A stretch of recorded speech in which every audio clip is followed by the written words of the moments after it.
Hi everyone, my name is Brenna. Today I'm going to be talking to you about the different kinds of prompts we use in ABA. So what are prompts? They're used throughout the field of ABA to get a correct response from a client or to teach a new skill, or they can be faded if needed. They can also be increased if there's an incorrect response, or error correction is what it's called. There's so many different kinds, as you can see in this visual. And when we go from least to most, we're going to start at the bottom with full physical prompting. And when we go up to the top, the end goal is going to be independent.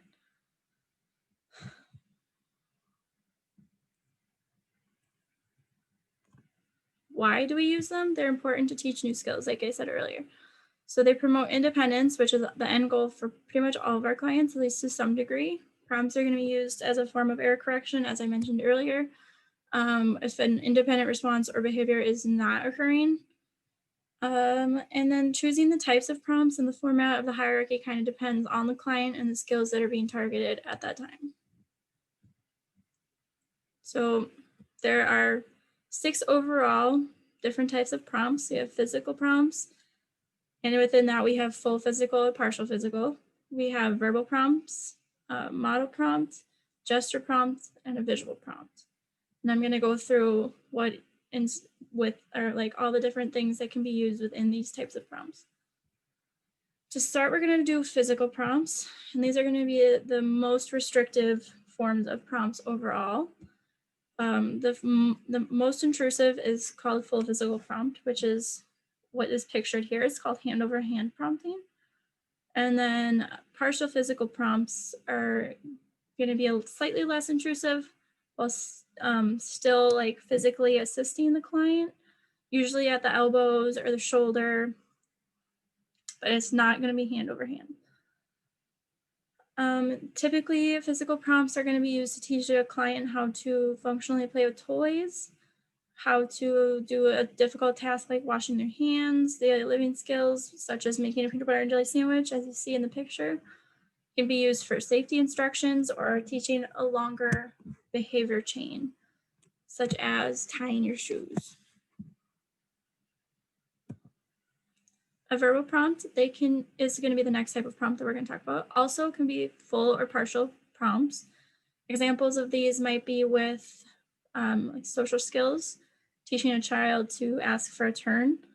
The client is showing interest in a toy. The RBT notices this motivation. They say something like, "Can I have a turn with that?" And that's going to be called a full verbal prompt. Slightly less intrusive form of a verbal prompt is going to be a partial verbal prompt. And an example of this might be if a client has an needs error correction. For example, if they're tacting a picture of a dog and they're not saying anything, they don't have a response, the RBT might start by saying, "What is this? Duh." And then if the client still needs additional help, then they'll say, "What is this? A dog?" And wait until the client echoes that.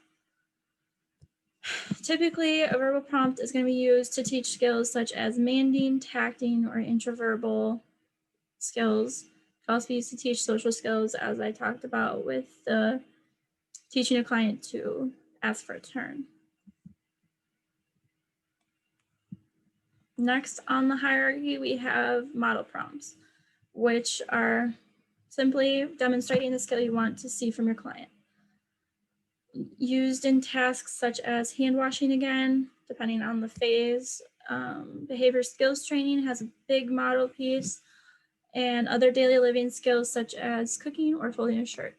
So an example of a model prompt used with clients, for instance, if they're trying to fold a shirt and they're not responding or they're not getting it independently, then you would go in with a model prompt and they would have to kind of imitate that. So you would fold the shirt or do the first part of folding the shirt, which is shaking it out and making it flat, and so on until the client completes the task of folding the shirt. Next, we have gesture prompts. So it's going to be pointing to the correct answer or the next step of the task. An example would be pointing to a picture if a client gets it wrong when you're asked or when they're doing listener responding. It could also be used to point to the person who's calling their name and teach them to orient to that instruction. And then this picture, you see the technician or RBT pointing to a picture of a dog. So maybe your client didn't respond right away, or maybe they pointed to the cow when asked to point to the dog. Next, we have visual prompts, and these are probably one of my favorite because we don't see them too often, but there's so many different kinds of visual prompts. I mean, they're not restrictive at all, and a lot of them can be used to promote independence, especially with respect to visual schedules. So I have a bunch of different kinds of visual prompts, such as positional, which is what's pictured in this example. The correct answer is going to be closer to the student, so they're more likely to pick it. The next one I listed is shape. If a client has a preference towards stars, you might put a picture or put the correct answer on a star icon because they'll be more likely to grab it. And then you can gradually fade that out into like a wider star that looks more like a square or a circle. I also added color. Sometimes you can use like saturation of a picture. You can increase the saturation or decrease it according to the phase the client is on. Size, clients might pick the bigger one. This kind of goes along with positional. And then schedule, so a visual schedule would be a type of a visual prompt. Determining the types of prompt to use next. It's usually written into the program, so you're going to want to read what the BCBA provides first. Most to least prompting hierarchy is typically written into it for longer skills that you want to have the end goal be independence, unless your client is prone to prompt dependency. Then you might do a different type of prompting, such as least to most. Least to most prompting is usually when skills come up in the natural environment. You're kind of probing to see where your client currently is at, and or if the client has already mastered the skill, or in the example I provided, it's when the client has is expected to independently respond on their own. So my example of least to most prompting using the hierarchy is with a matching program. So let's say a teacher hands a client a picture and says match, and the client errors or they just don't respond.